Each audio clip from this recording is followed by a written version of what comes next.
Hello, j'espère que vous allez bien. Bienvenue à cette vidéo dans laquelle nous allons essayer de présenter un guide complet pour effectuer une régression linéaire des données géoscientifiques. Donc on va appliquer la régression linéaire en machine learning dans les données géoscientifiques pour voir de façon concrète comment est-ce que cela peut s'implémenter. Sachant que nous avons déjà vu de manière théorique ce que c'était qu'une régression linéaire, quels étaient les concepts clés, les hypothèses à respecter et les conditions à respecter pour pouvoir implémenter une méthode de machine learning.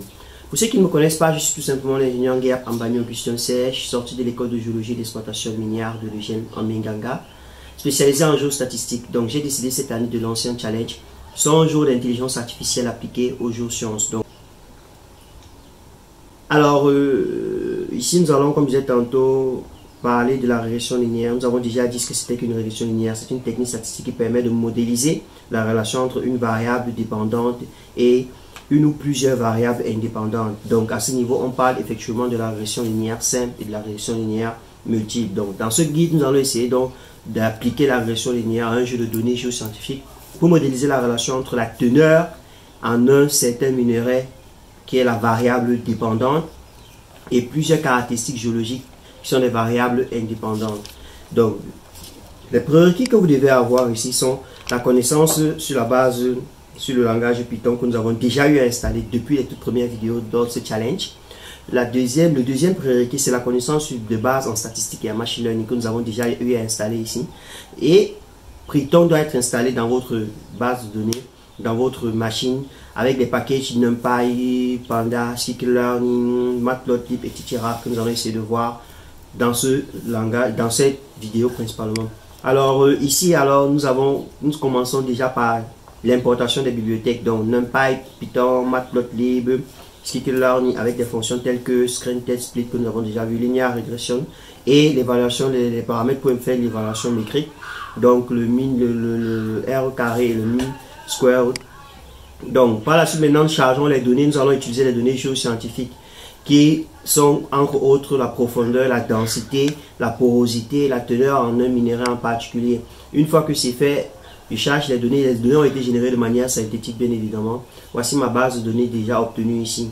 J'ai la profondeur, j'ai la densité, j'ai la porosité et j'ai la teneur du minerai.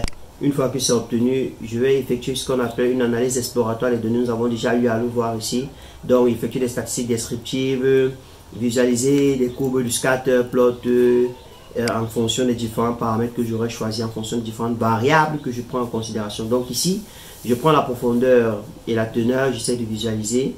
Je prends la densité et la teneur, j'essaie de visualiser. Je prends la porosité et la teneur, j'essaie de visualiser.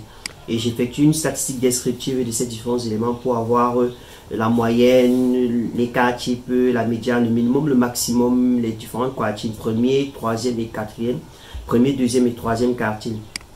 Donc, là, je fais un scatter pour visualiser. Vous voyez effectivement qu'ici, on voit une tendance linéaire entre la teneur du minerai et la profondeur, la teneur du minerai et la densité, une tendance linéaire comme ceci. Donc, on peut appliquer une régression linéaire sur ce jeu de données.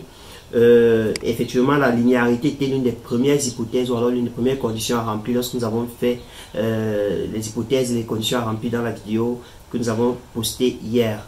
Vous pouvez directement regarder sur notre page YouTube CS Academy ou alors sur notre page Facebook CS Academy. Alors, par la suite, nous passons à une séparation des données.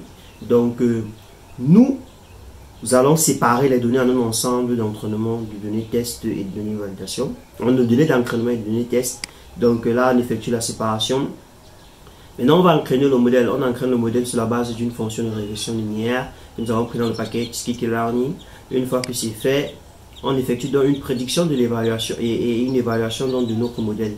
Après avoir effectué dans la prédiction, on évalue dans notre modèle. N'oubliez pas que l'évaluation s'effectue ici entre les valeurs prédites test et les valeurs prédites, des valeurs test et les valeurs prédites, ainsi de suite. Donc après une évaluation, on se rend compte qu'on a un R carré très intéressant qui est de 0,96, ce qui est très bien pour notre jeu de données. On va donc essayer à la fin de finaliser avec une visualisation des résultats. Donc on visualise les données réelles et les données prédites pour essayer d'effectuer une comparaison et de voir si effectivement on a des trucs intéressants. Donc voilà cette visualisation, ce qu'elle nous donne.